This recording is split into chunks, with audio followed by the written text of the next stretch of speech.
ఈ పొలిమేర నాది కాదని కట్టుచీమ కుట్టి కుట్టి నన్ను బాధ పెడితే ఆ బాధ నేను పడలేకపోయానని చెప్పాను కదా. దీని అర్థమేమిటో తెలుసా? ఓ రైతన్న, పల్లిసీమకు పట్టుకొమ్మల మీరు. మీ సేవ భూమాతకి తెలుసు. నా ఛానల్ ద్వారా చిన్న విన్నపం, మీరు పండించే భూమిలో పంటనే చూడగలుగుతున్నారు. విత్తనాలు వేసే రోజు మాత్రం పూజలు చేస్తున్నారు వినాయకుడికి, తరువాత పంట వైపు ఆశగా చూస్తున్నారు. నేను చెప్పేది ఏమిటంటే, మీ చుట్టూ చాలా జీవరాశులు, పక్షులు ఉన్నవి.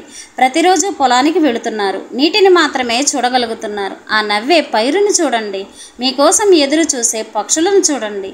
మీకు ఉన్నంతలో ఆహారం తీసుకుని వెళ్ళండి. చాలా జీవరాశులు అంతమైపోతున్నాయి. అక్కడక్కడ పొలాల గట్ల మీద ప్రసాదాలుగా పెట్టండి. పంట పండి వచ్చే ముందు వెనుక పోలేరమ్మ అనుగ్రహం పొందండి. అంతా మంచే జరుగుతుంది. ఈ అమ్మాయి ఏంటి ఇన్ని రకాలుగా చెప్తుంది అనుకోవద్దు. నా అనుభవం ఇది.